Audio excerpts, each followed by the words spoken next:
Hello, everyone. Happy Canada Day. You, Matthew. And welcome to the Ion Canon podcast, your home on the Star Wars Underworld network for in-depth discussion on lore, the High Republic, and the whole canon of the galaxy far, far away. My name is Phil, and I'm coming to you from Underworld, Orange County. This week, the Acolyte bounced back in a massive way with Episode 5. Like, multiple shocking moments, stunning performances, and utterly stellar lightsaber action. This was a complete episode, so we're keeping the Acolyte train going. And here to help me break it down is Ellie and Sophie from the Daughters of Ferrix Pod. Woo! Welcome. Whoa. Welcome. So pleased to be back. Yes, This I'm is our- glad to have you guys here too. Our second favorite Star Wars podcast, I think. Aw, Is our first us? That is correct. I should hope so. Otherwise, we're not very good at like self-promotion. I mean, hey, my favorite podcast is even my own podcast, so don't worry. Good. Self-love is important, Joel. Exactly. Sophie, have you ever listened to an episode of our podcast? No. This. Cool. All right. I know that Keep going, feeling. Joel. So I know that feeling. Of course, follow us. Of course, at Ion Canon Pod. We get the banners. Follow us at Ion Canon Pod, as usual. Let's see, Tractor Beam. I wrote down here. Sorry, something when Massey's not around. The notes, the opening is a little more messier than normal. Tractor Beam will be on Wednesday as usual. They'll be covering Inquisitors #1 and the High Republic #9. So looking forward to that as well. And as always, if you have a super chat, put super chat, and we will answer the question if it's a nice question. Well, we'll answer it anyway. I mean, as long as it's like not anything rude or anything, so you're good. So yeah, let's get to it. But before we talk about Acolyte, since you guys are here, and I know that this is a book that we're all excited for, happy Rise and Fall of the Empire month. Whoop whoop. This is my book of the year. I don't know if it'll be anybody else's book of the year, but no, it's mine. But I'll toss it to you, Ellie. Excited for this book, and are you anything in particular stand out to you as you wait for it with anticipation? Oh, I'm very ready for this book. I've got I'm supposed to get my copy like in a day or two, and so I'm on that train. I'm ready to start. For me, it's all about I want to get the nuggets. I want to see the new stuff. I want to read about the economic structure and all of that garbage. What I am really looking forward to, like personally, is we did an episode a couple of months ago talking with the author Chris Kempshall on our show, and something he kept coming back to was that this is a book that is making an argument. This is a book from an in-universe author, right? And because of that, it's doing something as a whole. And so for me, what I'm looking forward to the most is getting to the end and being able to look back on all of it and ask, what am I supposed to take away from this? What is Beaumont Kin? What is Chris trying to tell us as the author? Because that's like the economic system stuff, the propaganda, all of the like granular minutia is fun. Yes. But like, where's the meat of this book? What's the message? What am I supposed to take away? Where's the juice? Where's the juice? I have no idea what to expect for that. So I'm really excited for that part of it. The green juice. It can't be orange juice because they don't have that in No. Star Wars. It No. can't be green. I don't have to be green because Ford says so. Sophie, what about you? Are you looking forward to this book, and what's standing out to you as you are excited? I mean, I might be the only person who reads this book who has like read the other book I'm going to talk about, but like The Rise and Fall of the Third Reich is like kind of the seminal work on the history of Nazi Germany. So I am curious, like, how much the structure is of the Rise and Fall of the Galactic Empire will be inspired by that book. So I think I'm going to sort of in the run up to our episode do a quick read through. You can't do a quick read through of the Rise and Fall of the Third Reich because it's 1,000 pages. But I want to compare. I want to see like how much are these the same? Because Right. I guess. Yeah. I would be worried for monetization purposes to reveal it, but on my bookshelf in the bottom corner, I got my copy right there. Just cover up the center part where it's got the swastika. I don't know how, but it's there. It's like at the bottom. Yeah, Sophie, you're definitely going to be the expert on our show because I have read about the first fifth of Schreier's book.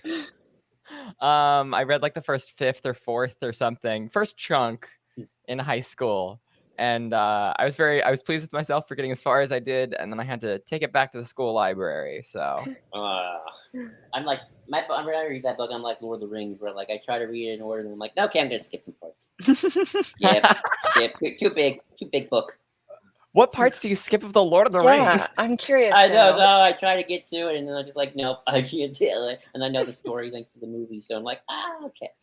Actually, there's some bits of Return of the King you could skip. You can. There's if some you're referring Aragorn to the stuff scouring you of the don't Shire, I will No. beat you. No. I'm talking about stuff in book 5. Oh, okay. Such a large book, but yeah, I'm excited for this book as well.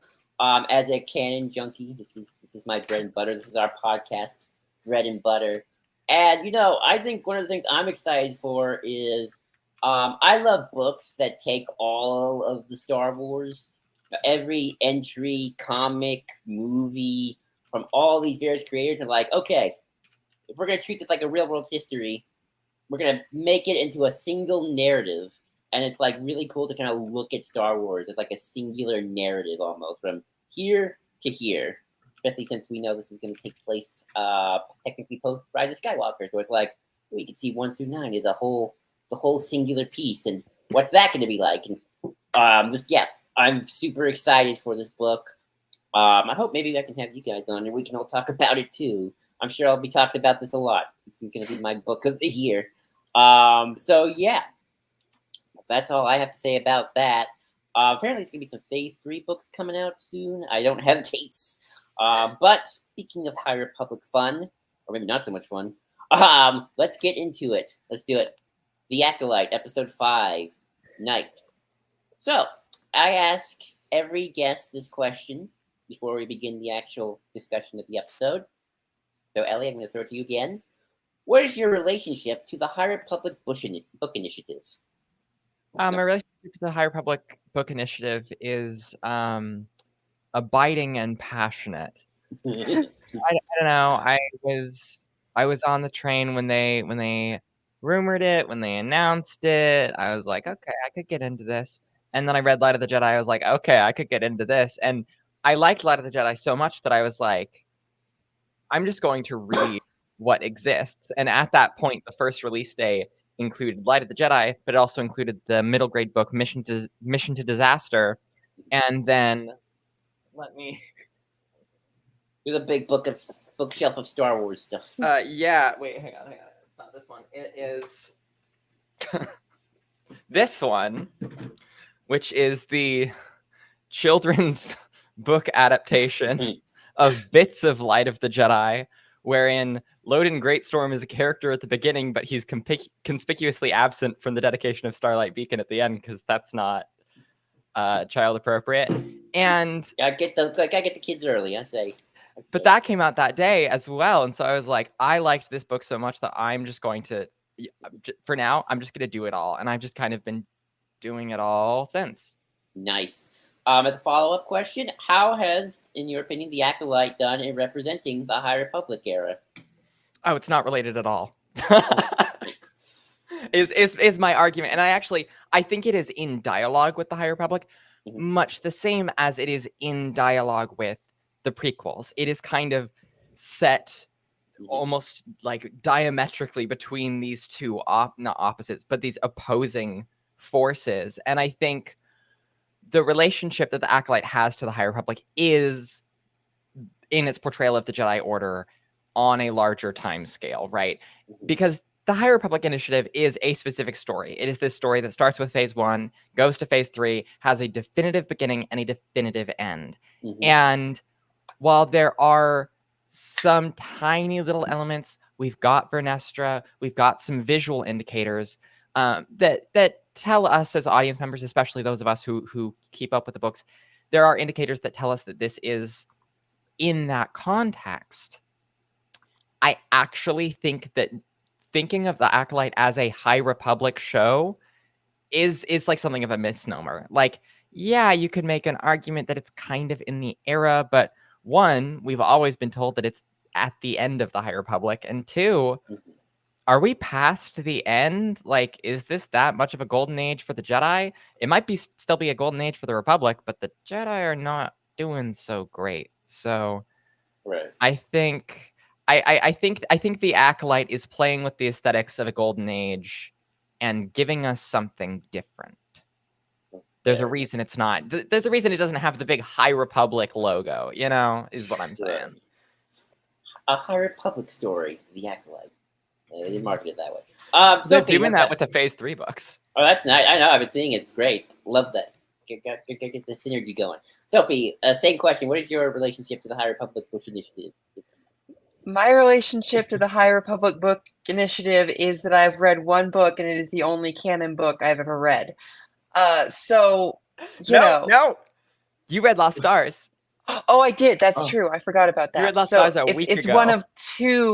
one of two canon books I've ever read. What was it? It was The Light of the Jedi, wasn't it?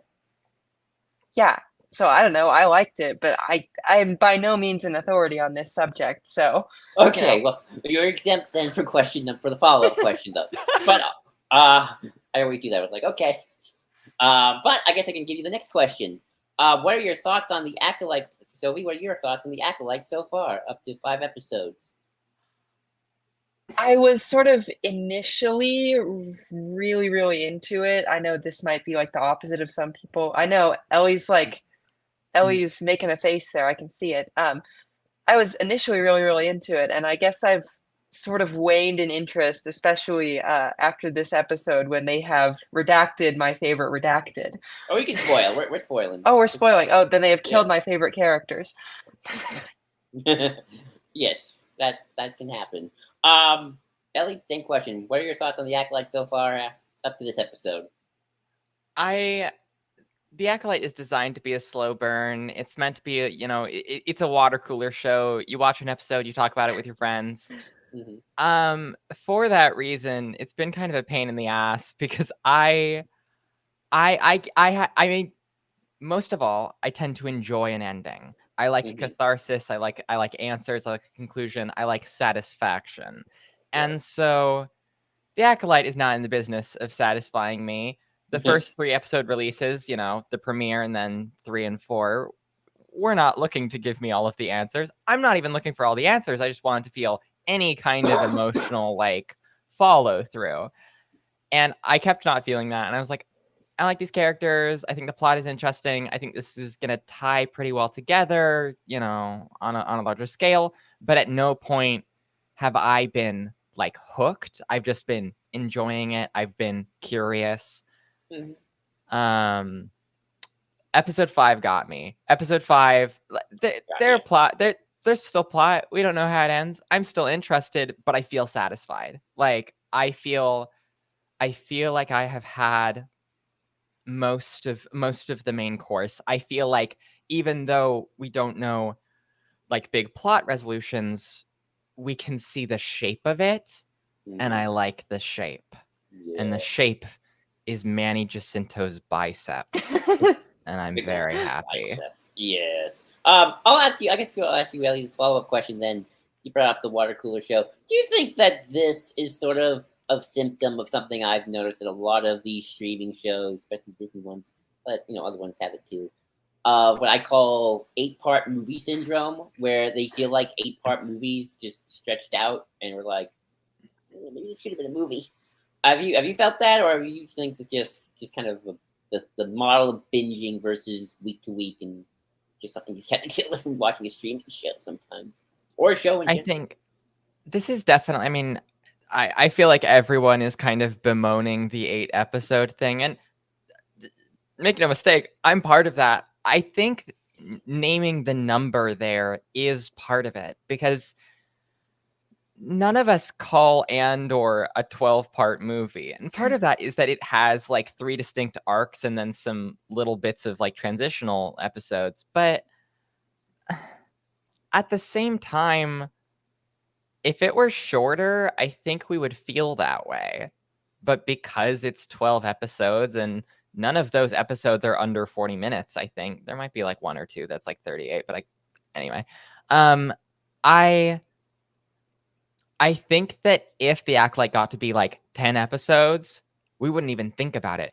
Everyone, while Obi-Wan Kenobi was coming out, was like, why isn't this just a film? It's because that thing was 6 parts. It's like, when you have 6 parts, and they're both half an hour, or they're all half an hour, a tiny bit more, it's like, this is 3.5 hours. Why not just release this all at once? And I like the weekly structure, especially as someone who likes to talk about Star Wars. I like not having to it would be a nightmare if they dumped all of the Acolyte on Disney Plus and I had to watch it all without even going near my phone, and all of the spoilers immediately in my mentions and all of that.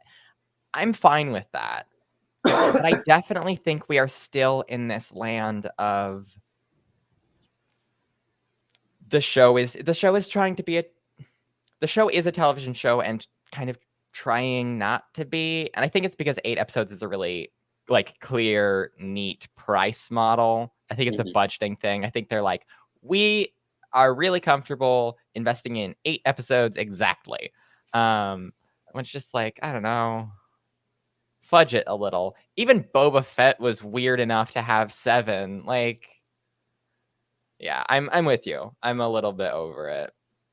I mean, there's a reason why they're going back to movies. I've always kind of joked. Reason why Mando's movie. Sophia, have you felt this way about the 8-part movie syndrome? I'll just ask you. Yeah, it kind of is like that. It does a lot of times, I think I'll agree with both of you here. A lot of times kind of feel like they have made like a really long movie and then just like left in all the parts that you normally cut out of a movie. But you know, I do understand, as Ellie said, there's a business model for that. It's a lot easier to sort of create and sustain hype when you have like a TV show that keeps going for a while than just like a one-off streaming movie or whatever. So I don't know. I feel both ways about it, sort of, I guess. Fair enough. I bet there are like, there's a certain breed of executive that is like wakes up in cold sweats having nightmares about episodes that end with any kind of conclusion and on their streaming platform, and therefore audience members don't watch to the next one. Right? When you are making a show that is designed for a weekly that is designed to be this like show on streaming, they're going to market the Acolyte all available on Disney Plus probably for like a year or two. Like, I get ads for Mando season 3 all the time.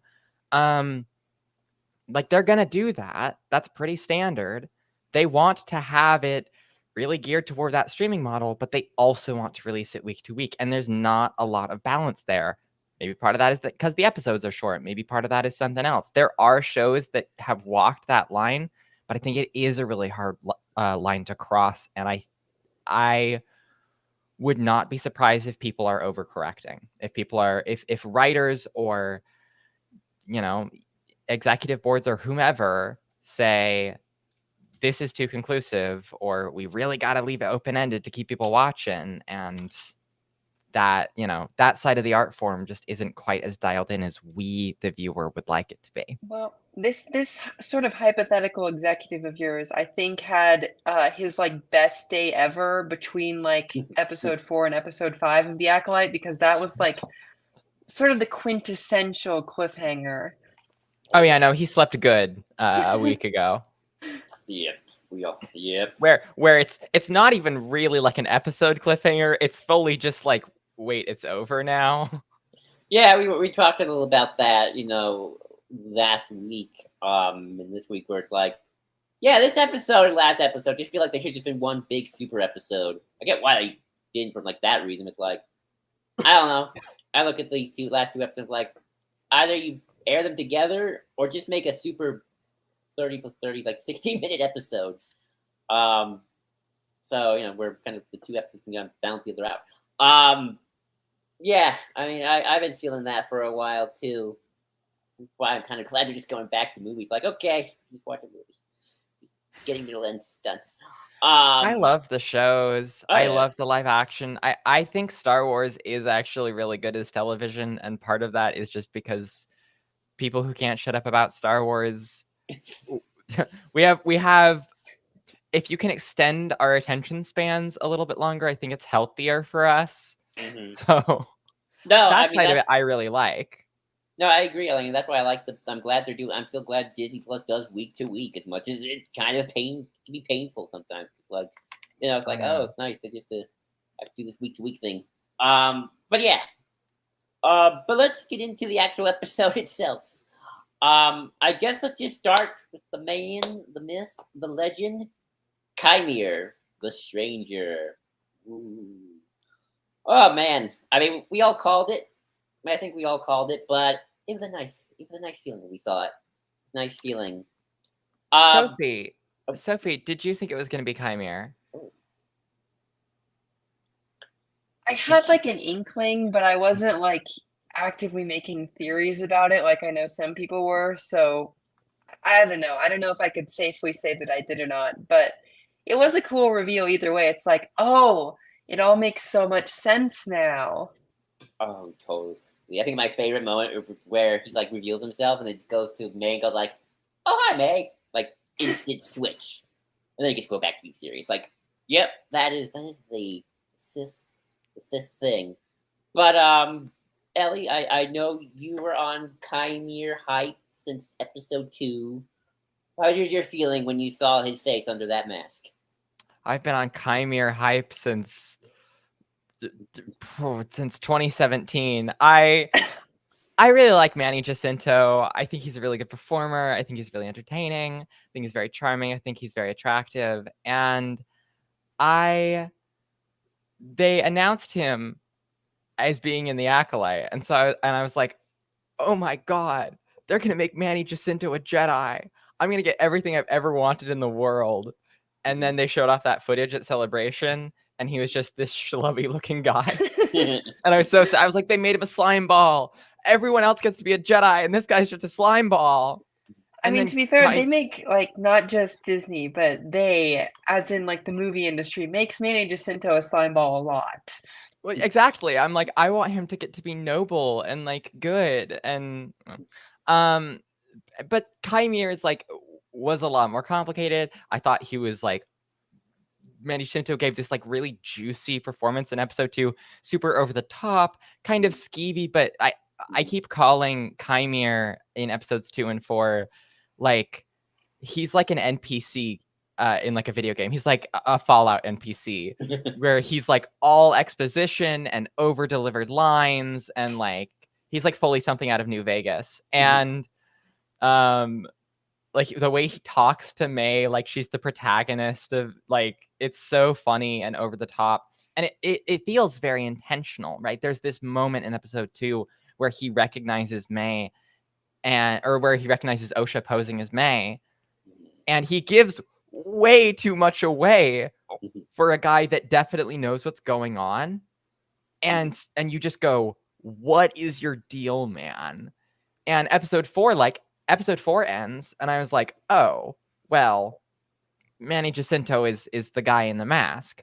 My girlfriend didn't think it was so obvious. Like, I think a lot of us who are like in it are like, yeah, it's Chimere. It's because we maybe it's just me, but I've had Chimere in my head nonstop for the last month. Yeah, I think it would have felt drawn out if they hadn't shown him off this episode, but instead it was like oh, okay, end of episode 4, it's probably Chimere. He's kind of on the scene. It would make sense.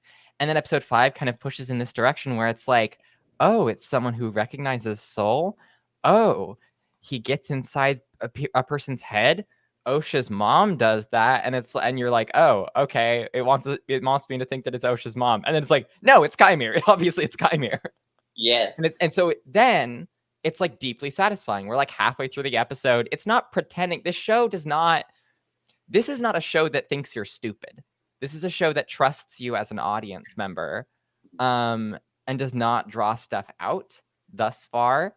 And so to feel trusted, to feel that gratification, and for me, to see Manny Jacinto get to not be a Jedi, not be a slime ball, but give genuinely this like bombastic performance as this just utterly cold Darksider guy was kind of a dream come true for me, I think, in a way I did not even expect.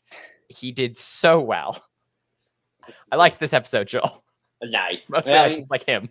Of course. I mean, hey, dark side of the force, pathway to many abilities. Some would consider to be unnatural, or in this case, very sexy. Yes. It all leads. I don't even like men. I just like Manny Jacinto. Fair enough. Sophie, what did you think about the big reveal and Kymir's performance, and Manny Jacinto's performance? I agree with that. Like, he was like surprisingly terrifying as like whatever, Sithy Darksider guy that he is. Like, holy cow. I was like, especially some of those like jump scare moments where he just like shows up behind people and it's like, here's my lightsaber, prepare to die. No, it was great. I enjoyed it a lot. And I mean, not to get off topic, but the amount of like lightsaber fighting we got in this episode was like, food for my like 7-year-old Star Wars loving soul. Yes. And Cortosis. Some good old Cortosis. Well, I did not. I did not okay. clock that it was Cortosis. When I first watched the episode, I was like, cool, he keeps breaking their lightsabers. I don't get what's going on. On a rewatch, it's very obvious. So is that what the material is called that breaks the lightsabers? Yes. Okay. It's a Legends thing that's been grafted into canon a few years back. It shows up every now and again. A lot of people were really jazzed about it. I fully did not clock it until people mentioned it afterwards. Just like Kiadi Mundi, I'm not good at recognizing things. I had more like a double take of like, is that Kiadi Mundi or just one of his species? And then like, oh no, that in the credits there he is, Mr. Attack on the Wookiees himself. So I've noticed you guys have called him Darksider and like whatnot. So I'm going to talk with you, Ellie.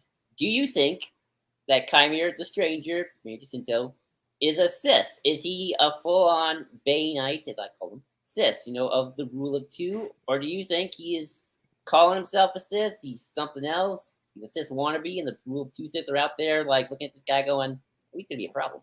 Well, what are your thoughts? So, if you asked me this 4 days ago, I would have been like, yeah, he says he's a Sith. But now I'm like, oh, well, now people are starting to think, what if he's a Knight of Ren? And I don't think it's a Knight of Ren, but like, because I tend to believe Charles Soule's comics when they're like, Ren is the first Knight of Ren. That feels plausible to me. Why would they be called that otherwise? But that's a joke. You could come up with explanations. I am inclined to say that he's a Bay Knight Sith, and part of that is just that I think it would be kind of goofy if he was like, I'm a Sith, and he looks at the camera and says, like, you've been expecting me to be the whole time. Like, it's fine for him to be like, you don't know what I am. You'd probably call me a Sith. Like, does it really, like, how much does he really care about, like, his own identity as a Sith versus his relationship to the dark side, his whatever he wants to do personally, his will to power, all of this stuff? Like, I don't know. I do believe that the Sith would kind of stop caring about that if they're not openly in opposition to the Jedi. That's interesting, and I tend to take him as word he is a Sith, but in terms of like his own relationship to the Order of Two, the Order, it is kind of interesting, seeing kind of Sith kind of like they're selfish, but like they still kind of like this Order thing. It reminds me of, there's this one line in Revenge of the Sith, which I always think is a really interesting Palpatine line, which kind of gets into his psychology, even just a little bit, where he's fighting Yoda, and, he goes, you will not stop me. Darth Vader will become more powerful than either of us. I really like that line, because it's kind of like, okay, most of the time, Palpatine's all about himself. He's about Palpatine. Rule of two, nah. Rule of one, me. Palpatine. Yes, but that line, talking to Yoda, is like, Darth Vader's going to rule to me one day, but oh boy, did I get us a good one for the Order. The Sith are going to have like the best Dark Lord ever, and that's going to be my legacy. to the Sith and the dark side. Here, I do wonder just the way he talks. Like, yeah, he's a Sith. He's trading, and maybe someone is giving him these, trading dark powers. Like, does he kind of care about like the grand plan? Do you care about the grand plan? 1,000 years, or are you just like, this is just the best way I can use my powers to murder people? And yeah, sure, I'm a Sith. Why not? Grand plan, whatever. Yeah, big grand plan thing. Sophie, what about you? Do you think this guy is a Sith or just some pretender? I think he's a pretender, and the main reason is, first of all, he doesn't own up to it. Like that's some sus behavior. Like, own up to your Sithness, dude. Like, be proud. It was Pride Month until yesterday. LGBTQIAS stands for Sith. Yeah. But no, I don't know. My biggest clue is sort of his like lightsaber style, or I guess you would call it lack thereof, because man is not elegant like the other Sith are when they fight. He has no form. He's just like, using the lightsaber like a hatchet, basically just hacking at people until they die. And that, I don't know, the Sith, all the Sith we see on screen that I've seen on screen are always very like, graceful, like, oh yes, I will kill you brutally, but I'll be very cool while I do it. And he's not like that. So I don't know. If he was trained as a Sith, wouldn't he be better with lightsabers? That's my fan theory. That's interesting. That is something that kind of interesting in terms of the Sith we've seen on screen. This is sort of a different type of Sithy, the Sith, of course. These are the wilderness years, as somebody once pointed out. They're not Palpatine living it up in a nice office, or if you ever read the Plagueis novels, not like Plagueis and Sidious are plotting, and Plagueis is like, come, Lord Sidious, to the stock market. That is how we will destroy the Jedi. Who knows what they're doing? Read that book. That's pretty much Plagueis' plans. Like, to the stock market, come, to the banking boardroom. Come, Lord Sidious, let's go to the New York City Stock Exchange. This is how we will destroy the Jedi. That's pretty much what he does most of the time. It's hilarious, but it's true.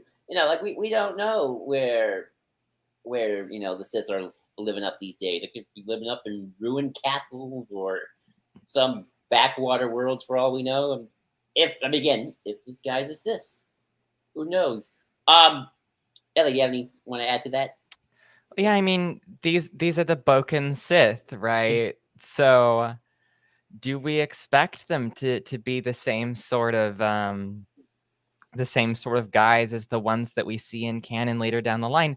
I also think that there is kind of I want to call it an adaptational choice, but really what it is stylistic, right? Mm-hmm. The Sith that we see fighting are on screen are Darth Vader, who has Darth Vader style, and then prequel style fights, right? Darth Vader at the end of Revenge of the Sith, Palpatine at the end of Revenge of the Sith. And that is a very particular way of doing lightsaber combat that Star Wars has kind of iterated upon. Like there have been sort of lightsaber fights that move in a more prequely direction, since The Force Awakens was very much a different thing. I'm really partial to the style of fighting that we got in The Force Awakens, where it really feels like two people just really want to kill each other with glowy bats. That's kind of how Chimere fights, and it really does it for me. But we've had lightsaber styles that kind of reference that. But I wonder if the Acolyte, we know that the Acolyte is trying to do something different with its combat. We know that it is a little bit more tactile. We know that it's a little bit more martial arts focused. And I wonder, one, maybe it's nothing. Maybe we can't read anything into the stylistic decisions of any work of Star Wars, because it's all about like what a person thinks will look good. Or we could read it as, Chimere is kind of a different breed from the Sith that we see later on in the timeline.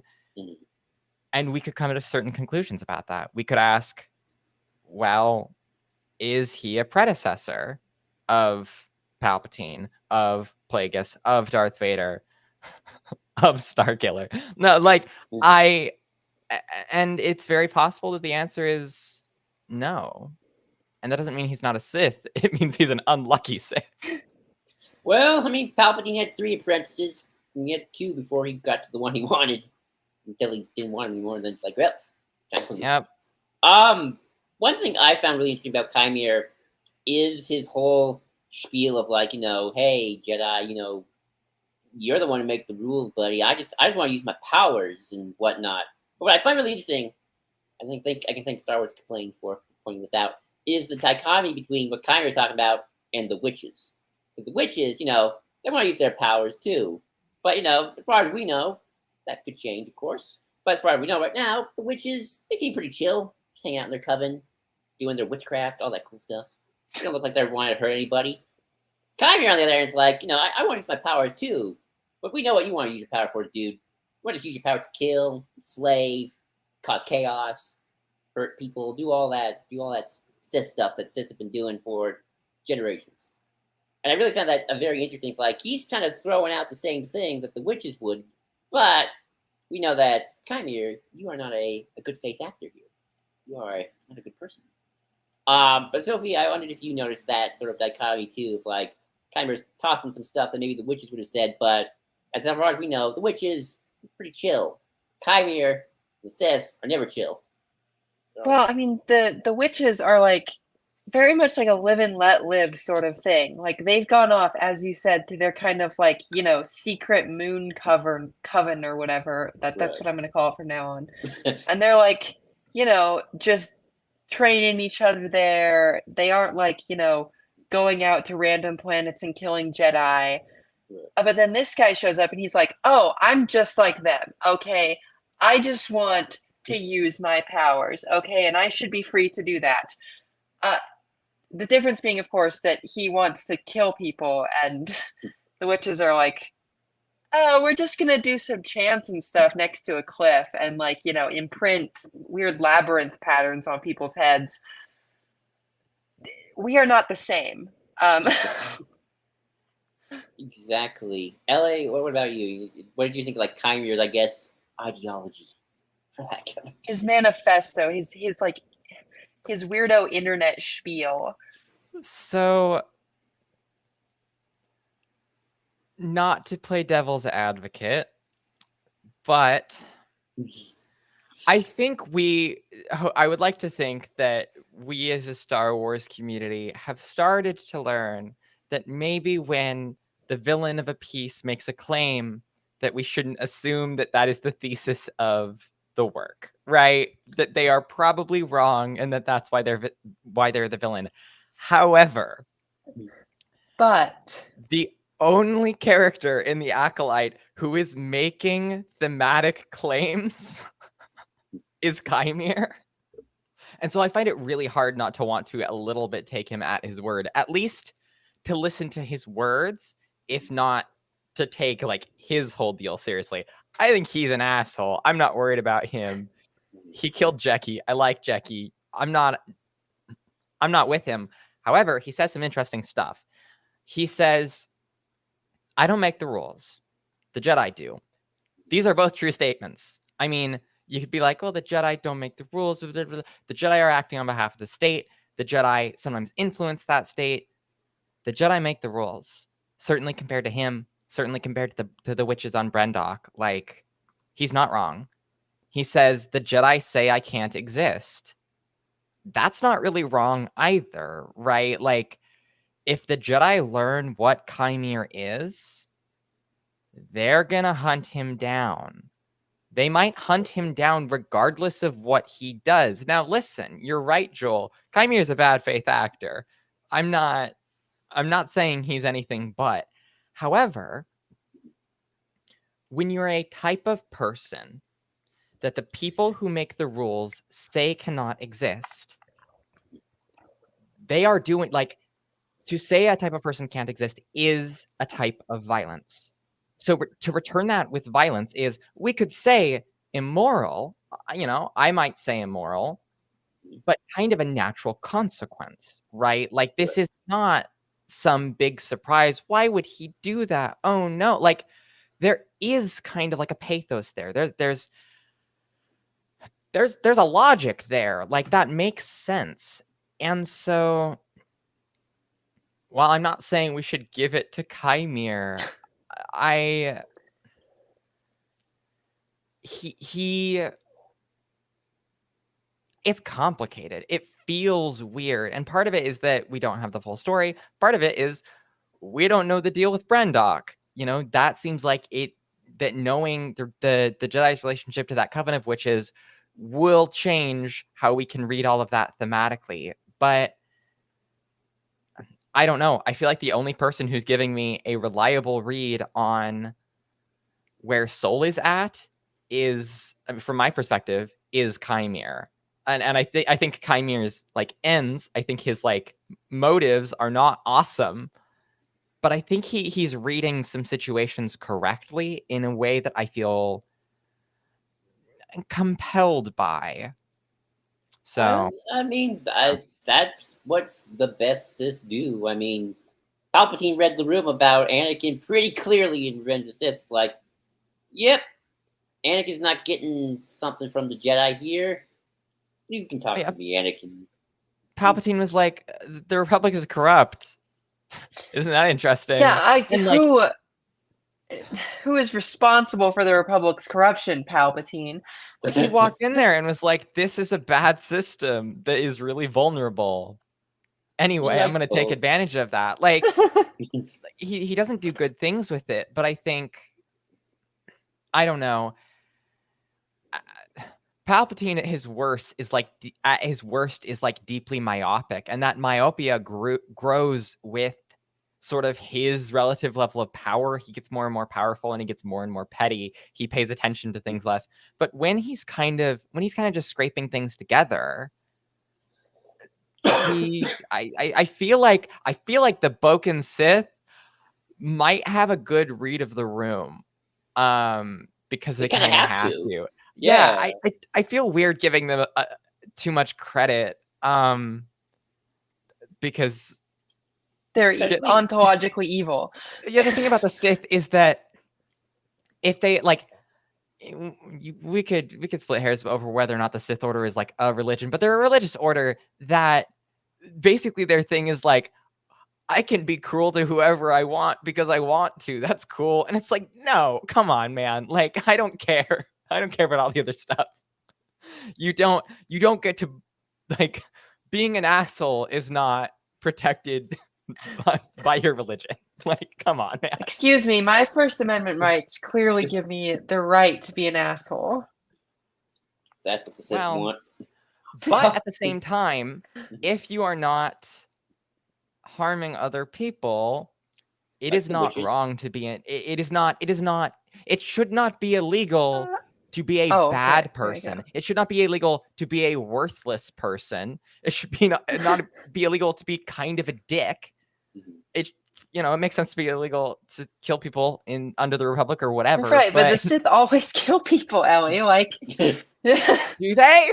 Do they always kill literally people? Every time? We don't know Chimere's master. This actually is an interesting point. A good friend of mine on the show, who we had a couple of weeks ago, who had a bunch of, or his name Din, he brought up an interesting point about, we don't know the origins of the Sith. We have no idea what George would have done.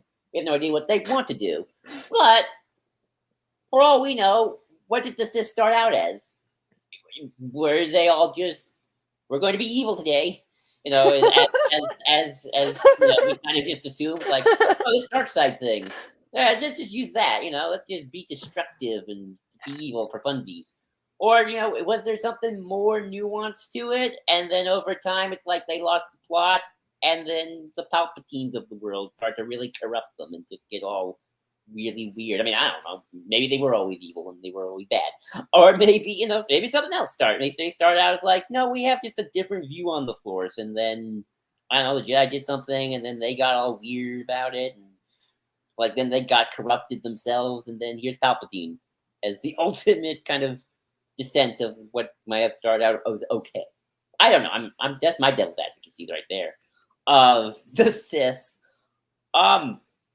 But no, I think you brought up some great points because I'm thinking about it. Um, the thing is, when you're in power for so long, when you're elite, you do start to kind of lose the plot, especially for so long. And the Jedi, I mean, as of this moment, have had 1,000 years of dominance as the number one religion. Because I'm just going to assume that after the great last big Jedi Sith war, when the Sith were on top, if you believe what the books say, the Jedi won. Maybe they were once the rebels and they got to be on the ground, and then nope, now it's the reverse again. Now the Jedi are back on top on Coruscant. Now the Sith have to go into hiding. Because the Sith have to go into hiding, it's like they can't make mistakes. They have to see the lay of the land, be with the people, and then they can start manipulating it for their horrible actions. No, I think that's just a very interesting point. Anybody want to jump in on that? I bring it lost in mind. I do want to say that I want to give it to the Jedi. I like the Jedi. I think the thing that makes the Jedi different than the Sith is not that they are simply ontologically good. It is that they believe in doing ontological good, right? Which the Sith specifically do not. They think that is it's not just that they have a different idea of what is good. I mean, they do in a value system way, beyond good and evil, et cetera, but the Jedi are actively invested in caring for people and doing the right thing. And I think sometimes that gets them into some bad situations. I think the Jedi and the Acolyte are maybe making some choices that they shouldn't. But I think I do not see them as morally equivalent to the Sith. Right. But I also don't want to uncritically accept not the Jedi line on the Sith, but our own line on the Sith. We don't know what they are. Right? I'm not saying they're good guys, but we have no idea what their deal is. We don't know Chimere's deal. We don't know anyone's deal. And yeah, the Sith are probably bad guys. I'm not going to be so sightless as to not see that. But we know who Palpatine is. We know who Vader is. Neither of them are here. It's not like we're seeing good old Shivi over there being like, I'm just a birthday boy. The Jedi are being so mean to me. No. It's my birthday, precious. Give me the Republic. It's my birthday. We don't know this guy. And I don't like Chimere. I mean, I like Chimere, but I don't like Chimere. Right. Chimere is a bad man. Yeah, he's a greasy weirdo. He kills Jackie and Yord and other unnamed Jedi. The red shirts. But should someone like Chimere sincerely believe that he does not, under the system in which he lives, have a right to exist? That seems bad. And obviously he's biased and all this stuff, but I don't know. The Republic outlawed the Sith language. I remember the Revenge of the Sith novelization. And I mean, it was Palpatine making this argument, although I don't know if he said the Sith were illegal or not. So I'm kind of forgetting now. If the Sith religion was illegal under Republic law, I think he said it wasn't. And he was like, "What's wrong with just someone practicing their religion? If this Darth Sidious man is a Sith, if he can end the war, I will sit down with him and give him a brandy." He actually said brandy. So brandy exists in Star Wars according to legends. Savareen, before Savareen showed up in Solo, the only thing that was about it was that it was this place where you could get brandy, and then that was referenced in Solo: A Star Wars Story. Oh, that's awesome. That's nice. Yeah. I mean, obviously, that's It's not brandy unless it's from the brandy region of Savareen. Otherwise, it's just terrible alcohol. No. I mean, obviously, brandy does suck. Yeah. I mean, that's Palpatine obviously saying, Frank mentioned, "Oh yeah, I'm Darth Sidious, and I started the war," but we don't know about that part. But he's kind of saying, "Hey, we live in a free society. Why can't the Sith be legal?" It's you're right. I think this is complicated, because especially when you kind of have these Sith people and the witch people, and it's well, I don't want those rules applying to the witches because I like the witches as of now. Maybe that can change. I don't know. I still gotta keep my eyes open, but I'm pretty okay with the witches right now, as far as I'm concerned. Yeah. They're pretty chill. They seem chill. Maybe they did something we don't know. I don't know. There's some things that they are about and that they do that are sketch, but like there are things that the Jedi are about and do that are sketch. Again, I'm on their side, but that doesn't mean I like every single thing they do.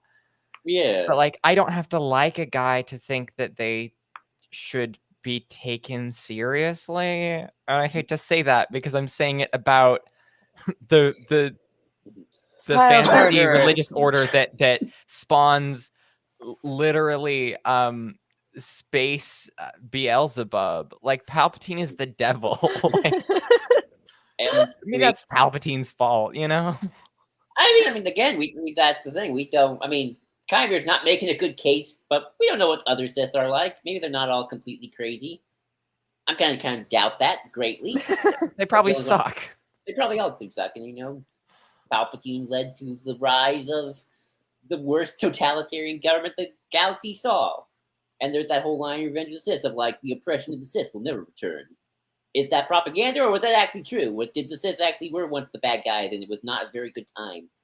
I mean, Star Wars is so inclined to tell stories about imperial powers and the opposition to them that, like, definitely we're gonna get, like, if we're talking about just canon, we're gonna see the Sith Empire. That's gonna happen.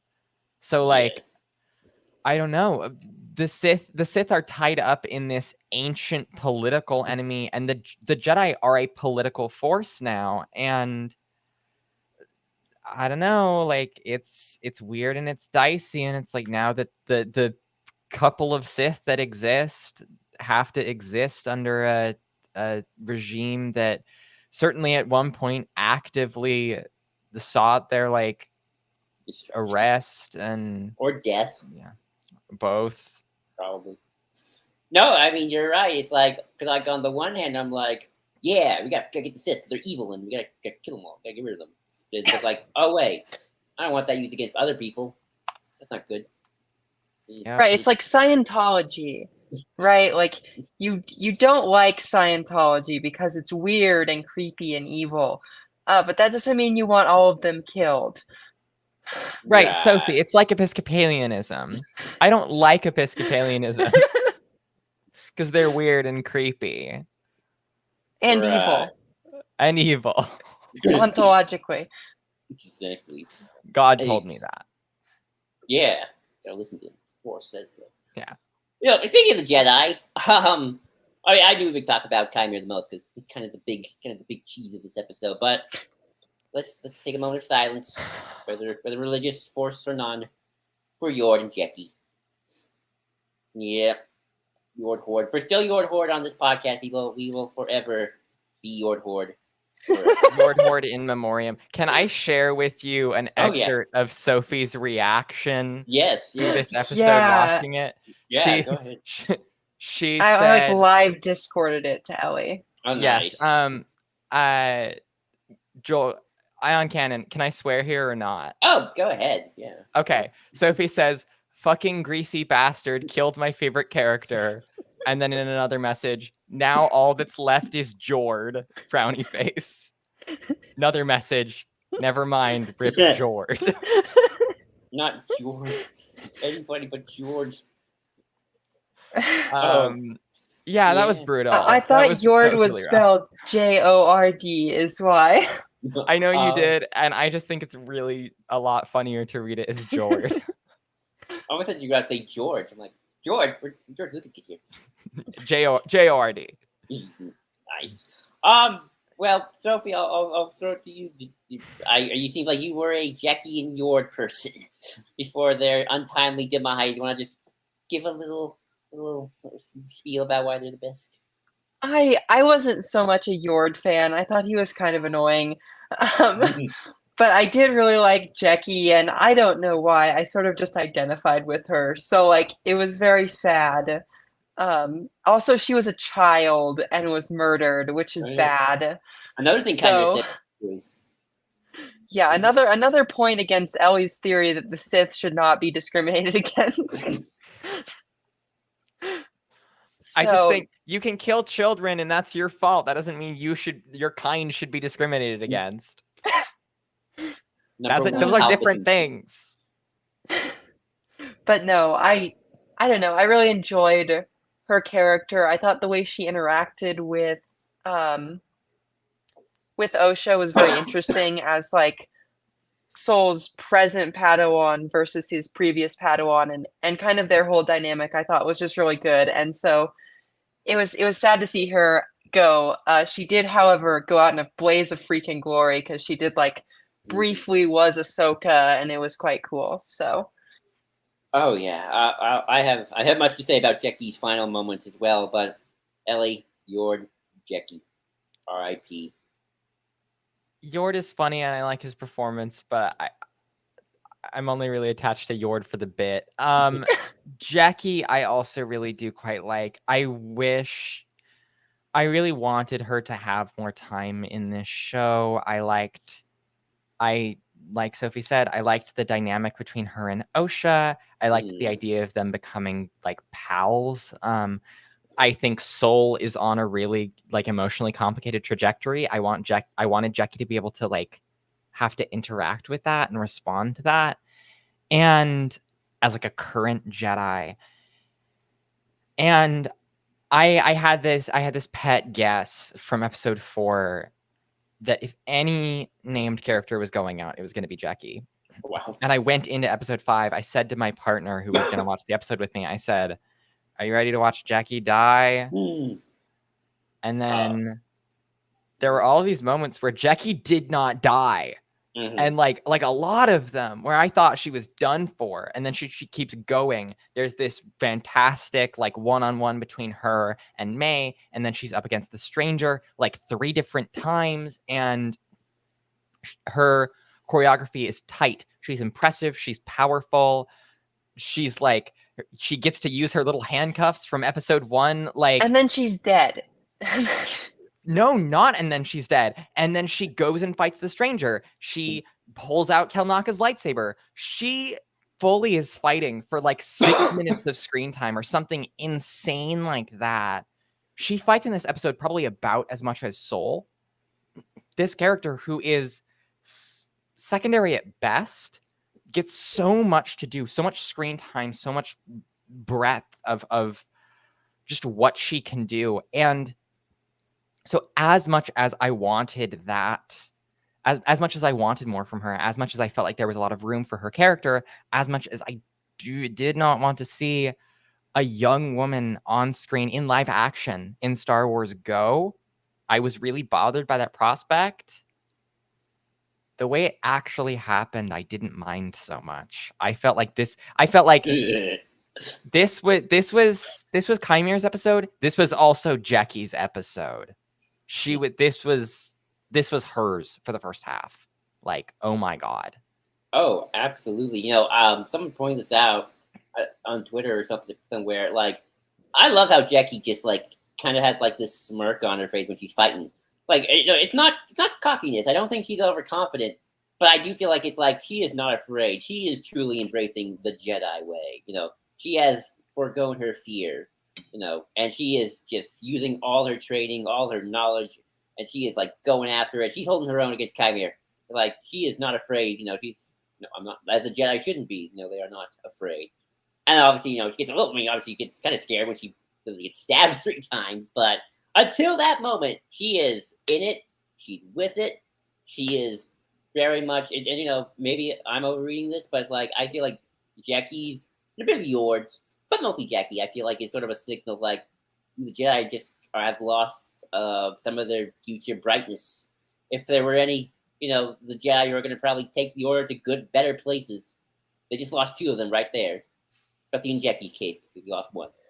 Like, I was almost disappointed by Yord's death compared to Jackie and even the other guys. Like, it was so sad. It was just so sudden. He didn't get like as much of being a badass as Jackie did. So I felt bad for Yord.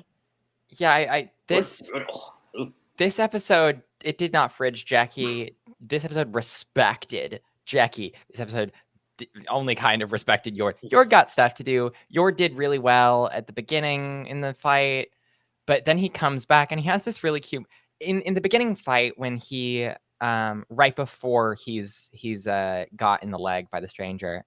There's this, actually, you can kind of see it on his face where like the little wheels in his brain like click on the cortosis thing. It's really neat. Yeah. And then he follows up with it later, and he gets the better of Chimere for just a moment, and then Chimere just fully just solos Yord in a way that is really quite distressing. Like Jeki's death was horrible, but like heroic. And it's not that Yord's wasn't. Yord, saves May, right? Like, but I don't know. It's just kind of Yord's felt a lot more hollow, and I don't think it was the wrong choice. I think sometimes deaths should feel like that in a show like this. But yeah, no, I'm with you. It didn't feel good. Yeah. I screamed like, ugh. Speaking of not feel good, I'll go back to Chimere a little bit, but this is another point for Chimere making points. Sis make points. Oh joy. Yay. Yeah, Jeki's a kid going on these dangerous missions, and even this, and again, like Ahsoka, especially in Ahsoka the show, where you see the actress play young Ahsoka, really told that, yeah, Jedi are kind of okay with using kids in battlefields or dangerous missions.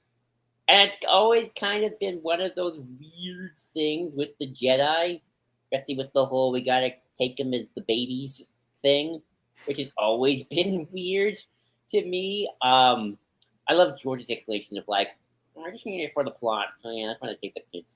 I didn't have any reason, just need it for the plot, and can be all mom issues. I mean, some lore has actually made it kind of like, okay, I kind of see the logic a little bit here.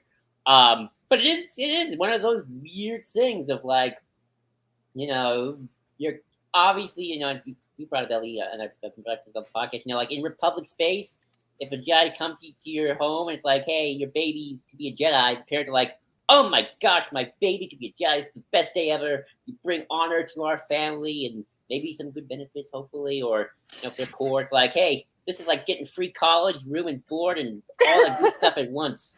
So yeah, here I can't do anything with this kid. And you also brought up, again, like the point you made on another podcast I listened to. A kid with powers where they could accidentally blow up somebody if they had a temper tantrum, you kind of want that under control, and maybe be around other kids who can accidentally blow somebody up if they have a temper tantrum. It's good to kind of keep that under control. Sometimes I like there'd be this like Force school for Force sensitive, but you don't have to become a Jedi. You're raised over like Force school, but like if you don't want to commit, you don't have to. Do the old Jedi thing. But no, again, this episode's like, yeah, Jeki, you're like how old again? 14, 13? Yeah. L for the Jedi here. But Ellie, you wanna bring this part up of Jedi kids doing Jedi adult things? So the Jedi, it is not unreasonable to say that the Jedi use child soldiers, right? Yeah. The reason for this is, I think, I mean, you could stretch the George Lucas quote to fit this. It's a conceit of what kind of story Star Wars is. Star Wars is a children's action series, and child soldiers are a mainstay of children's action series. Not every single one has them, but most of them at least have a couple, and I think Star Wars is right to treat with the like moral complexity of this idea, but it's never going to stop, right? We like seeing teenagers and children do things. It's fun. It's interesting. YA stories in Star Wars are also almost always action stories. Even the ones that kind of trend away from it almost always end in like a firefight or something. And I think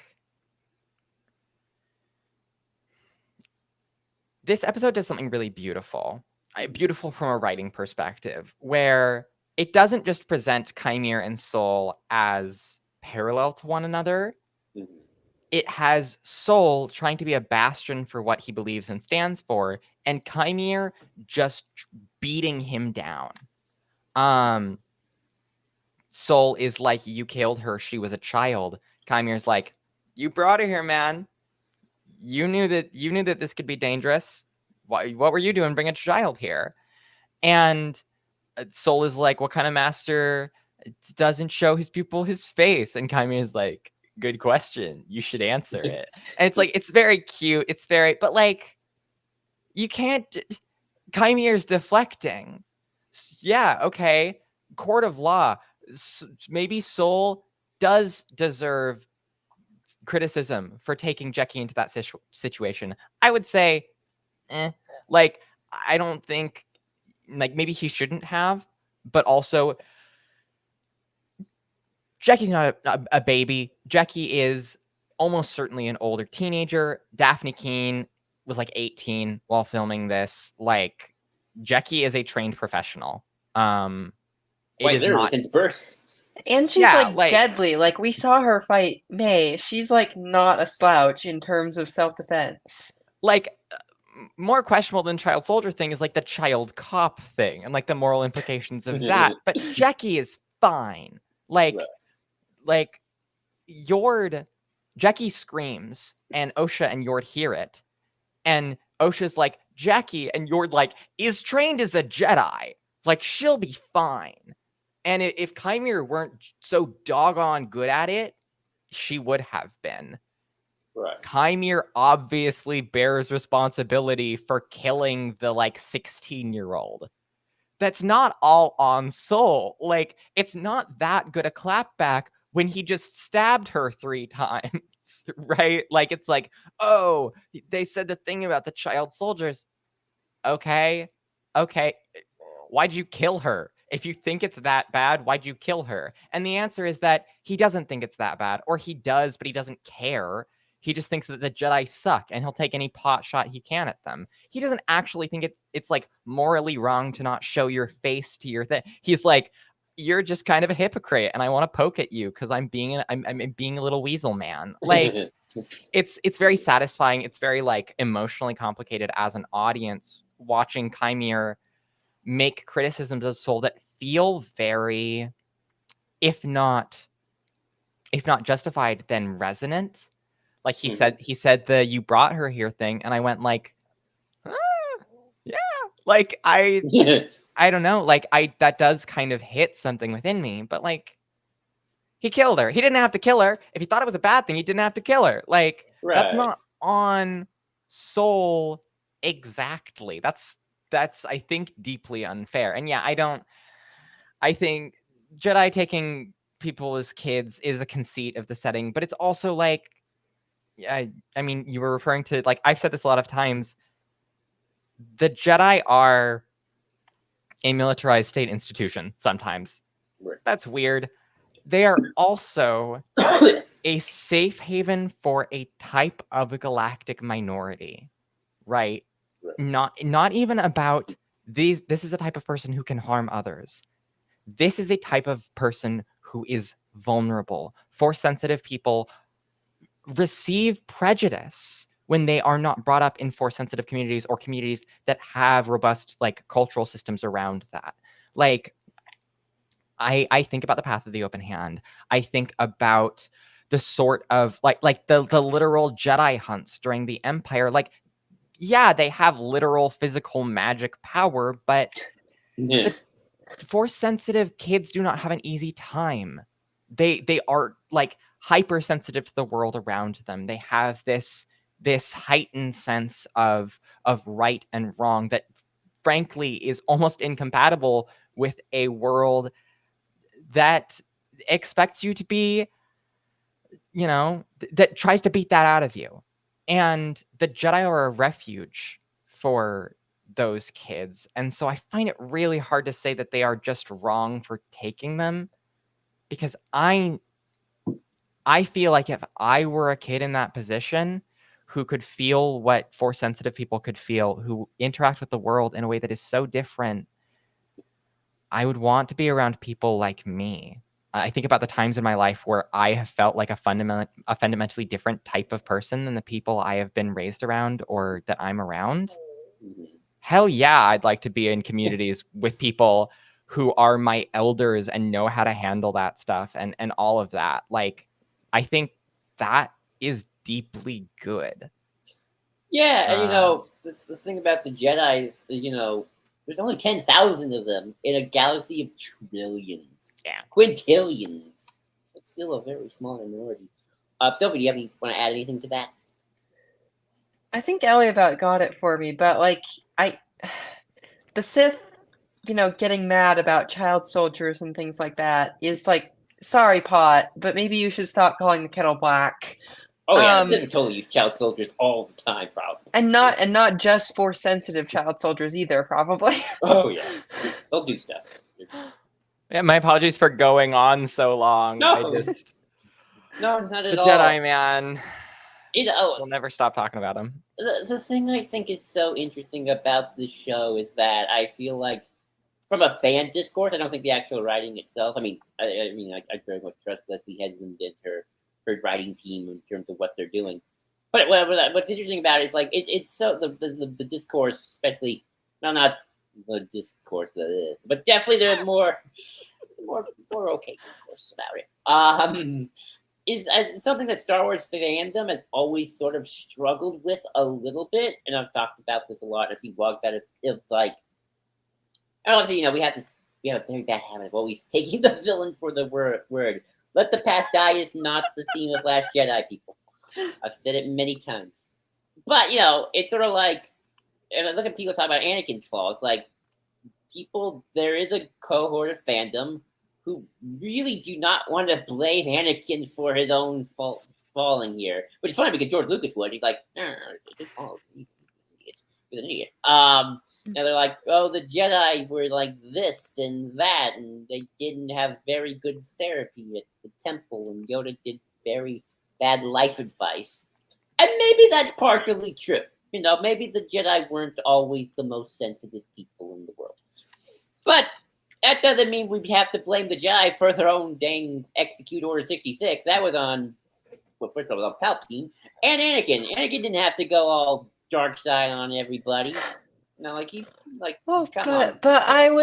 my wife was mad at me, and so I had a dream so I'm going to commit genocide and start, space Nazi Germany. Yeah, we don't have to blame the religious minority for their genocide. It's not, they can be like wayward and make poor decisions and not deserve to get genocided.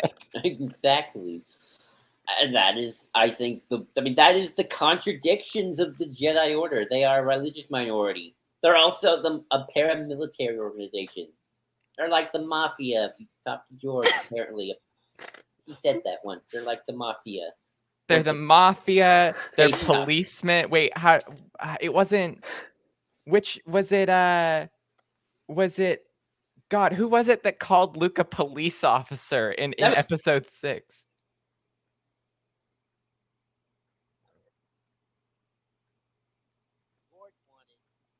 The police officer, not the mayor. Basically. Oh, did I lose you? I can't hear you very well. I'm sorry. Is it me? Can you hear me, Sophie? Okay, Sophie. I can hear. Oh no. I can hear you a tiny bit. I raised my. Oh no. Can you hear me now? Uh-oh. Very. Let me check. Hang on. Wait. You're back. You're back. It might be me. Hold on. Oh, hello? Now about now. Wait. Oh. I think we lost it. Oh no. I'm gonna have to take off my headphones for now and just use my regular computer mic. Can you hear me now? Yes. Yeah. Now. Okay. We'll have to do that. Actually, you know what? I can use the computer mic. All right, hang on. I can still use this. Let's see. What about now? Fine. Yeah, you sound fine. Okay. Sorry. Wait. Oh shoot. That was me. Okay. What about now? There we go. Okay. Yes. About that. Sorry about Yes. that. You're okay. I thought it was on my end for a moment there, so. I've had my headphone problem for a while. But George was the one who called Luke a police officer. Like he said, Was it? Okay. because Kazan was like, George. oh. George just says stuff sometimes, like, oh, Luke's a cop, the Jedi are the Mafia. I'm George Lucas, and I made Star Wars. He does say, "I'm George Lucas." Yes, he would. I'm George. Very, very accurate take.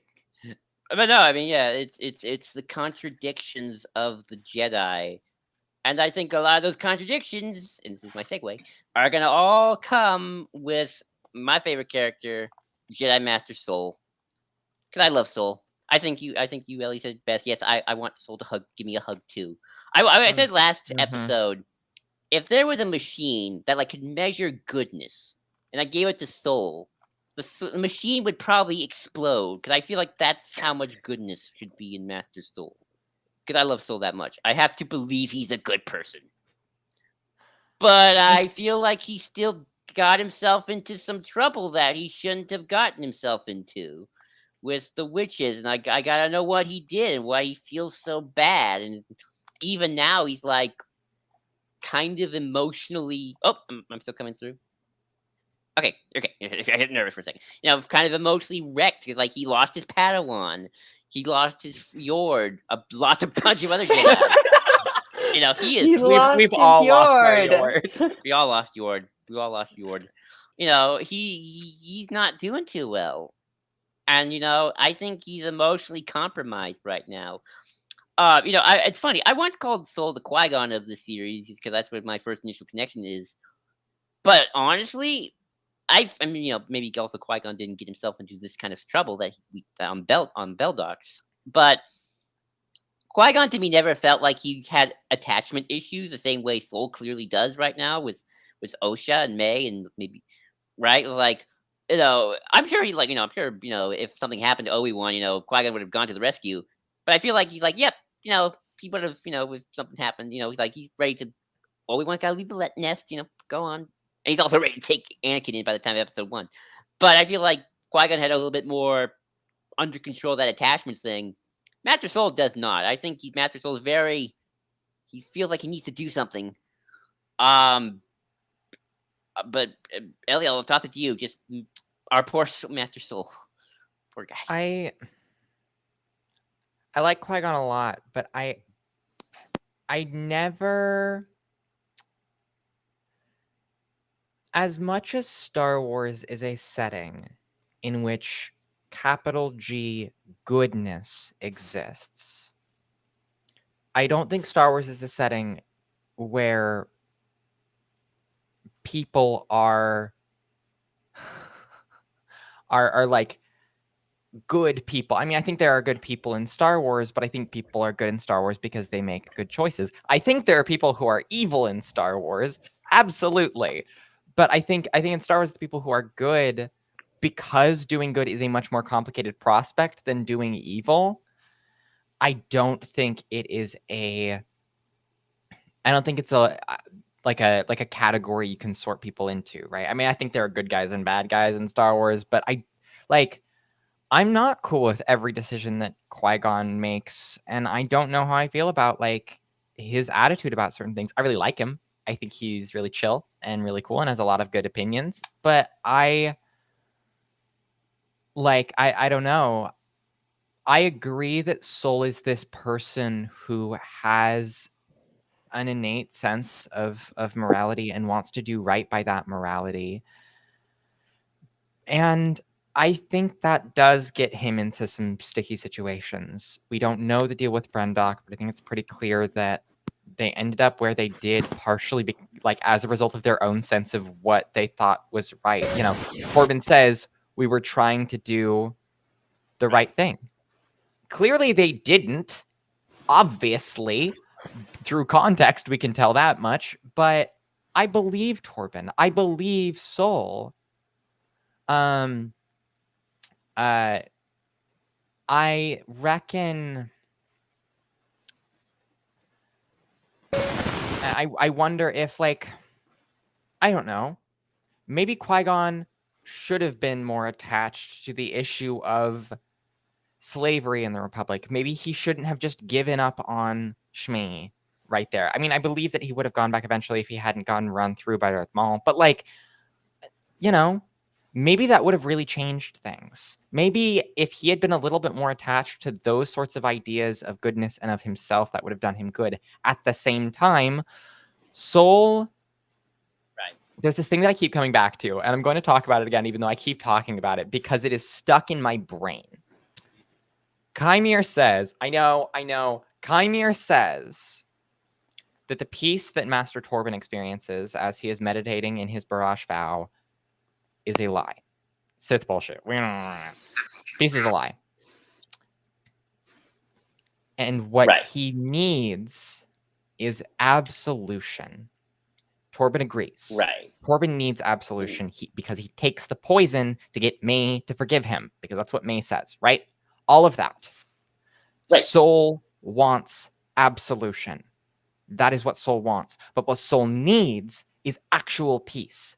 What Soul needs is actual peace within himself, within his situation.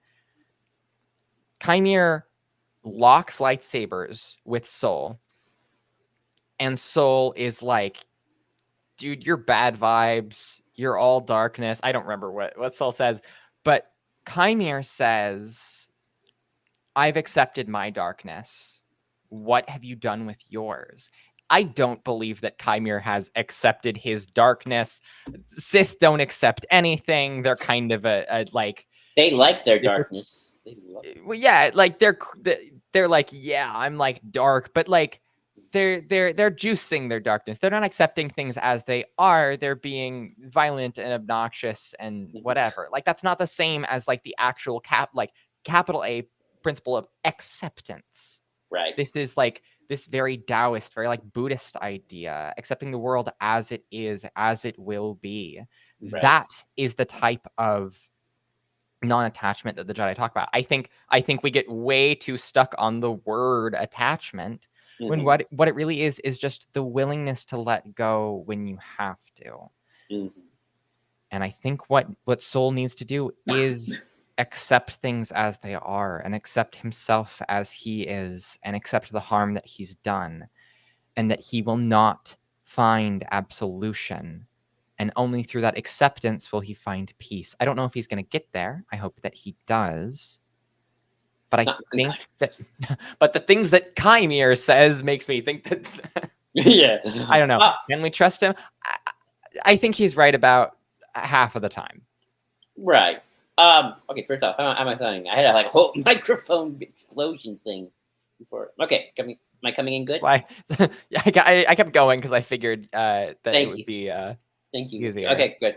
Sophie, what about you? What's your vibe on Master Soul? What you feel about Master Soul? You see, I feel like he did something really terrible, right? And that's why he's like always hinting to Osha, like, "Oh, I'll tell you later. You know what I did. That's bad." But also, as you said, he's clearly kind of like just a decent guy.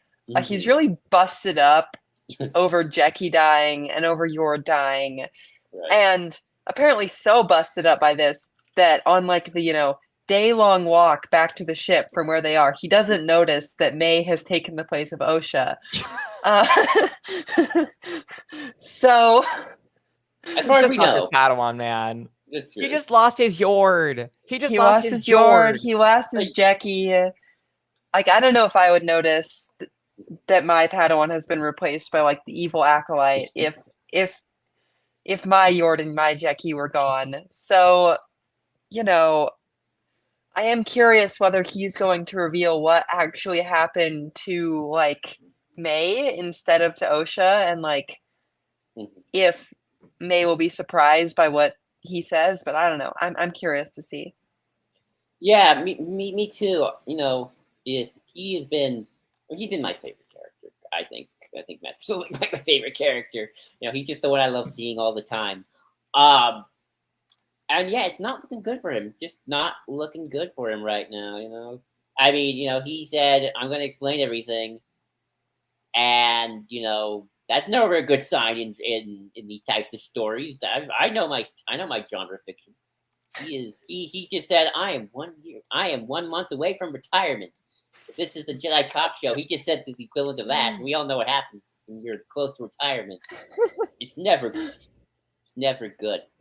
But speaking of that reveal, May and Osha switch. Parent Trap. I know. Finally doing the twins thing. I know. Again, yeah. Well, like, yeah. You know, to me, them switching is very much an interesting sign. And I do wonder if reveals are about to happen in terms of who knows what. And because, you know, I'll just throw out this prediction. Soul's going to tell May something. Chymere's going to tell Osha something. It's going to be true. It's going to be the same thing. I'm not sure how they'll react when they find out this thing. I feel like Chimere is going to tell Osha the truth. Like, the truth. The I am your father, the Sidious is controlling the Senate truth. That's what Sith do. They actually do kind of tell the truth most of the time. But Osha's reaction to it? I don't know. I'm a little concerned. But, Ellie, I'll toss it to you. What do you make of the twins switching now? And do you think something's going to go down? I like that this is the point where we're actually doing the, oh, May is actually Osha. Osha's actually May. Like, they have these moments in the first 2 episodes where they kind of nip that in the bud, where it's like, no, we're not gonna pussyfoot around this. They're just twins. Like, there's no huge reveal. It's kind of just the point of episode 1, and like it plays on your expectations a tiny bit, but not too much. This time it feels earned. And it's like a cheeky little plot device, but I don't know. I feel like there's some momentum there. I will say I really like Chimere. I really like Soul. My favorite character in the show is Osha. I like Osha. I'm compelled by Osha. And I don't know where Osha's going to end up.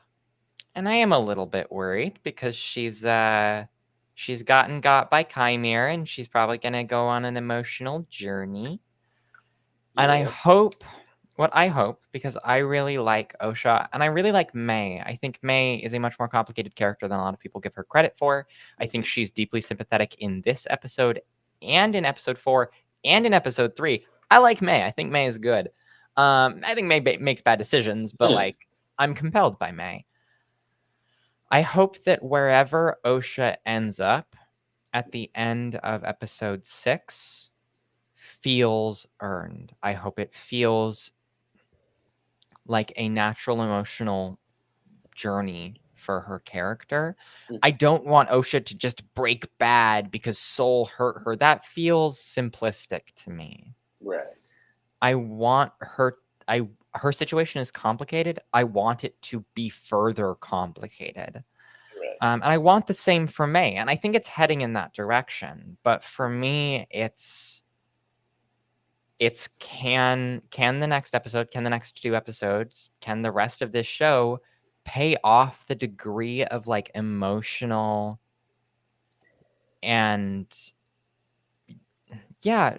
emotional complication of the questions that this show has posed.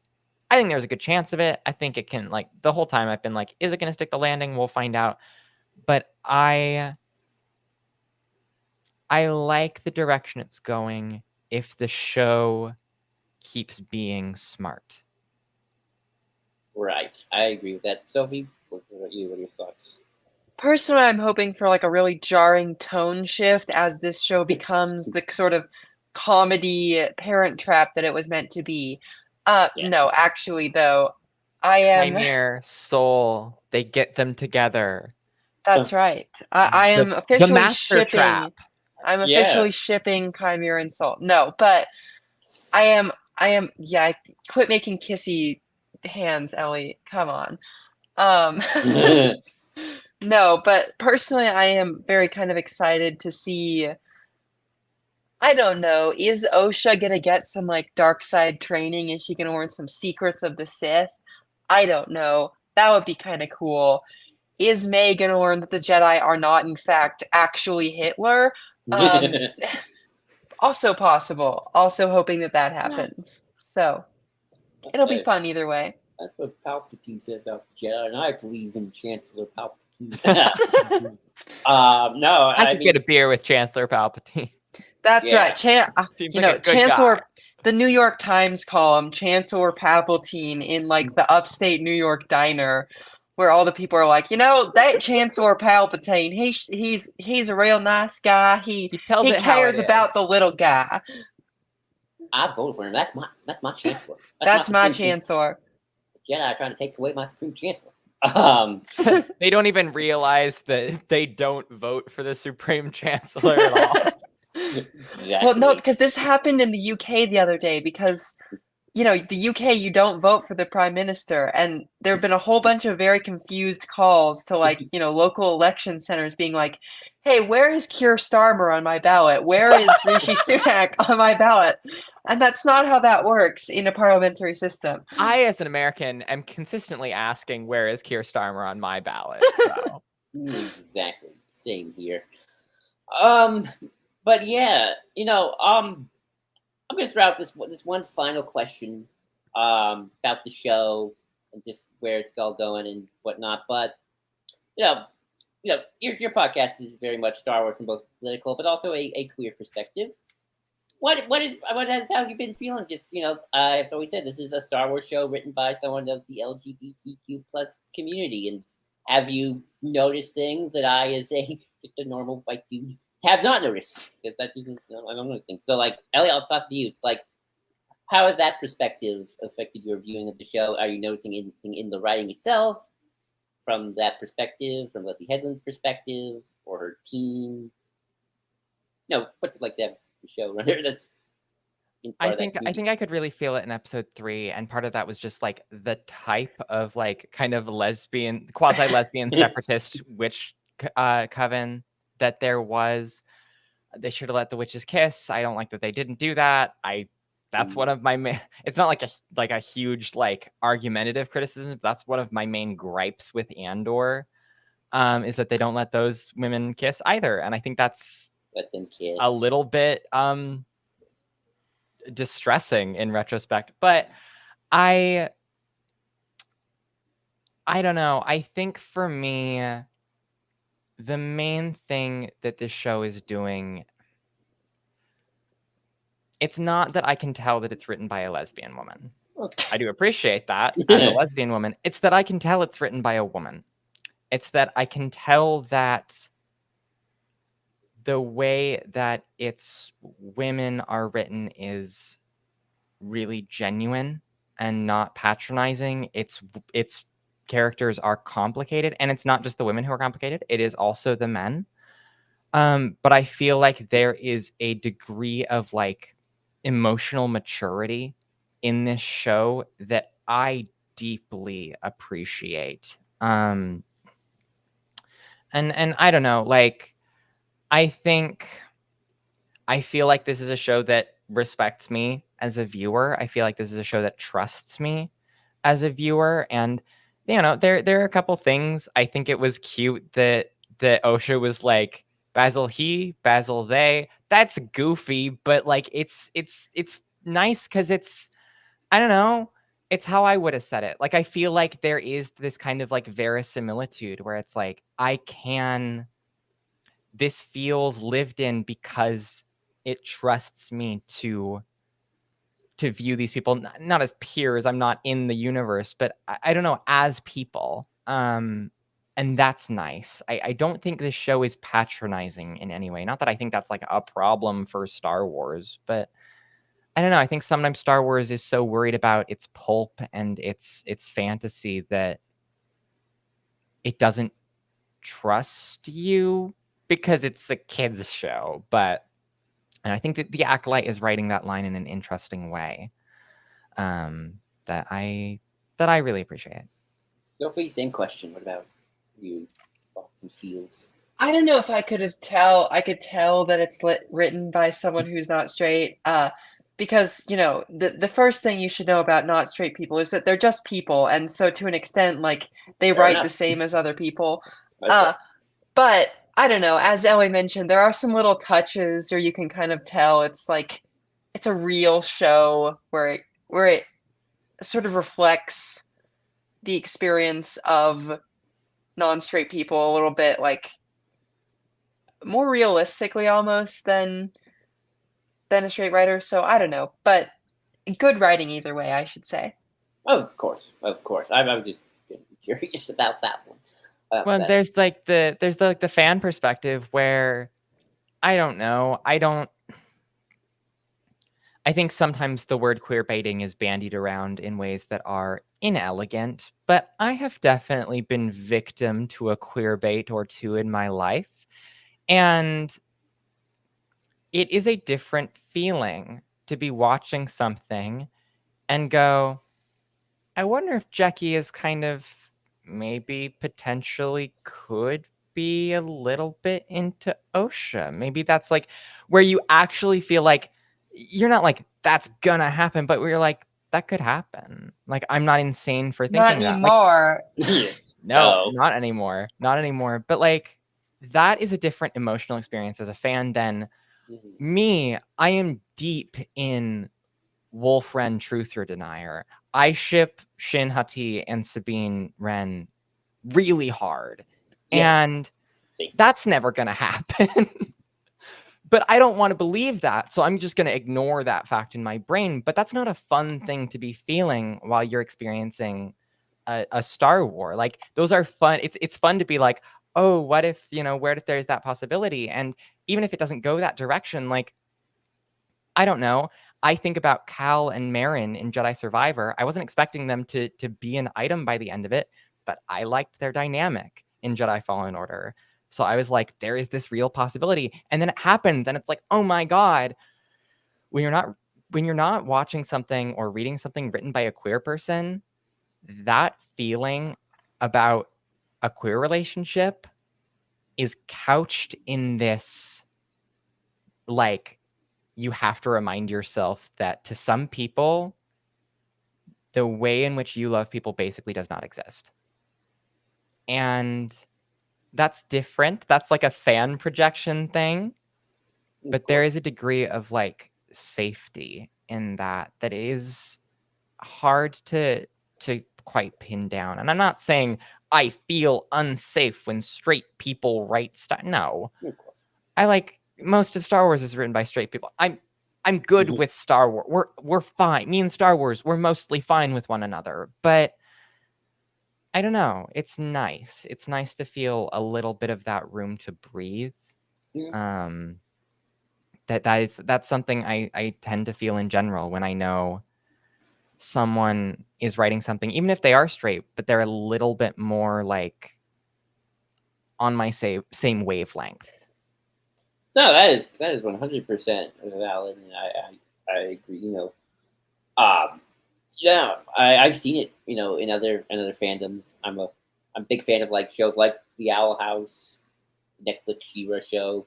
Should go watch those. It's great. I mean, they should. And I've heard people talk about that experience, especially with like the relationship stuff and the dynamics of characters. So no, I've heard this before. So yeah, and it is a bit like shipping characters has been a big part of fandom the whole time. But when like a lot of the time when it's a straight couple that is kind of implied by the text, it is basically seen as guaranteed, and so it's not treated as shipping, right? It's like Han and Leia thinking they should be together is just the plot. And it's like, yeah, it is the plot, but like if you came out of Empire going, I think those two have a really fun dynamic and I like that and I want to see more of it, like that's shipping. But it's not treated as such because it's not seen as anomalous, because it's seen as a guarantee, because they're a straight couple. And I'm not saying that straight people don't ship straight people, but like, I think sometimes shipping is boiled down to like frivolous, often like girly and like a silly part of fandom. But it's like, no, it's like a really core part of it. And it's a really core part of the ways we like emotionally, mostly like allosexual people engage emotionally with media. But yeah, I don't know. It's those sorts of relationships. Star Wars is occasionally a romance.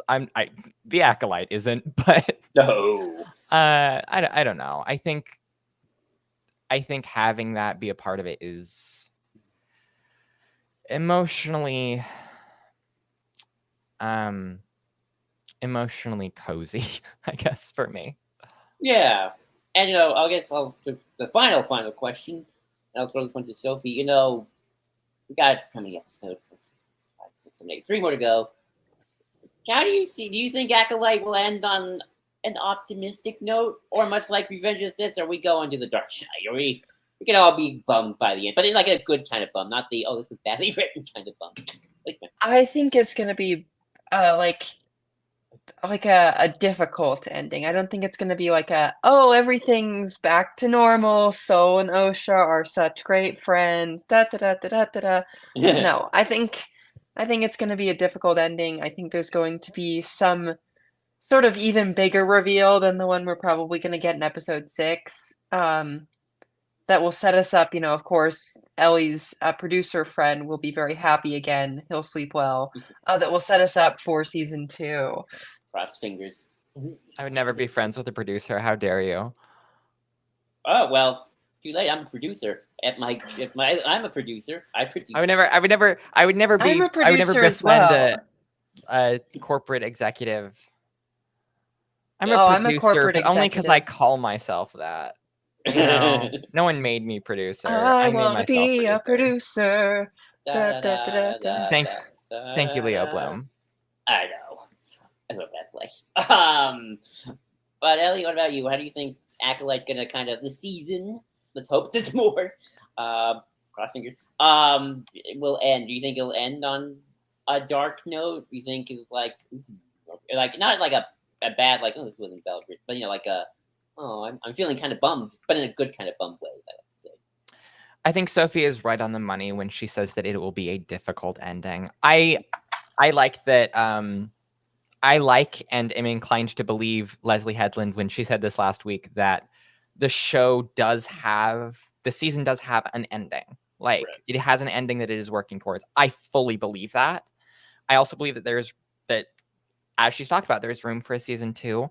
But I'm inclined, I think it's true that it isn't greenlit. I think it's true that they weren't writing for there to be a season 2. I think there are things you can do as a showrunner to kind of straddle that line. And so I think this show is going to resolve quite a bit of its plot. It's going to solve a lot of its problems. And it's not going to solve a lot of the emotional pain that people are in. And whether or not that's not happy go lucky for the audience, whether or not we feel a sense of peace at the end, I doubt it. But we might, in that maybe Sol is in a really bad place and has accepted it, and the show ends and we go, okay. And maybe it'll just be a huge downer.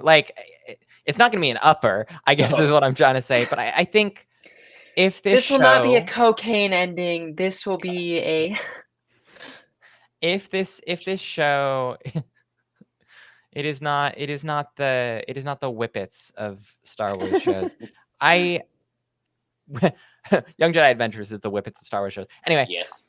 I do not think that if this show is invested in its own emotional complexity, as I want it to be, as it seems to be thus far, I don't think it's going to just say, oh no, everything is bad now. Ha ha ha ha ha. There's actually a bad guy. Blah, blah, blah. I think it's going to be a little bit weirder for that, or weirder than that, a little bit worse. Not worse, but less comfortable. I think it's going to be uncomfortable. I think I want it to be uncomfortable because I haven't been comfortable this whole show. The only time I've been comfortable is sitting on my couch going, oh my God, they made Manny Jacinto the Sith. They killed Jecki, but she had a lot to do. And then they killed Yord, and I was like, okay, I'm back to being uncomfortable again. So right. No, that makes sense. As you said it earlier, it's like this is not really a High Republic show. I mean, it is a prequel show. It is more of a successor to the prequels, and it's got more of that prequel DNA. And outside of little baby Luke and Leia, we all know what happens at the end. We all know where it went. It wasn't good. 25 years of Empire. And, we still got a lot of Republic in decline left to go. It's not going to be a good time for Jedi. So, yeah. I think it's not going to end on happy notes. Who will get their emotional satisfaction? I don't know. Maybe Soul will die with acceptance. I don't think he's going to live, quite frankly. I'm sorry, all the Soul fans. I think he's not long for our world. There would only be like 2 characters left. It would just be like Basil and Osha. I know. That's a show. I do wonder what will happen to May too. It's like, I hope she'll be okay. I don't think you can have a season 2 of a show built off of 2 characters played by the same actor. Yeah. And an otter, Yeah, I'm gonna be honest. We're putting money like May's probably gonna go, and Osha's gonna probably live on somewhere. Whether or not could there be a Sith Master out there? Possibly, I don't know, but yeah, I think we're all right. Maybe what's his face? Tenebrous. Gonna be Tenebrous the whole time. Yeah, he's the real Acolyte. Yeah.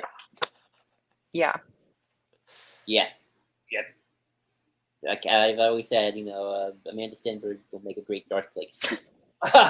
Yeah, God, I think a lot of people are at this point where we just kind of assume that, and I think it's correct, that Kymir would be the Sith apprentice, and that anyone he trains would be the Acolyte. What if Kymir is the Acolyte? He's training under the apprentice. The apprentice has a master. The master is probably Tenebrous, but we're so far removed from him. Yes. It's the rule of 2, but they're at this point 2 groups of 2 because we've lost the plot so far. The Sith lost the plot with the rule of 2 when Darth Bane did it, so they can break the rule of 2 since day one. Why would they care? I think there's a way in which the Sith just kind of natural law themselves into having 2 of them, but the reason the concept of an acolyte exists is because they fundamentally suck at the rule of 2, right? Oh, absolutely. 100%. Oh, and on that note of the Sith sucking in the rule of 2, I think we shall call that a wrap for this week. Thank you so much, Sophie, Ellie, for being on the show. I hope you enjoyed yourselves. It was very fun. Yeah, thank you so much.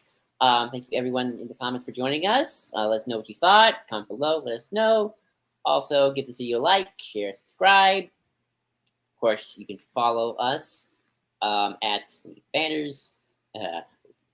At the Ion Canon Pod, at EYEONCANON POD. You can follow me at JID2021, again, JID21 on Twitter.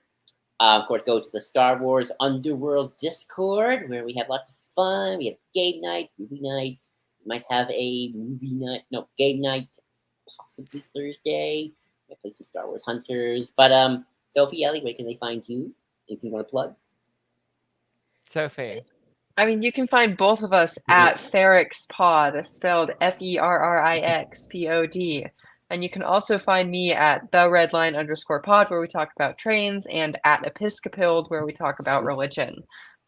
If you want to listen to our show, look us up. We're Daughters of Ferrix. Include the S, otherwise you'll get watch along watch podcasts about Andor episode 11. I'm at the Letter Bomber on most everywhere except for the Twitter knockoffs, because I just never did.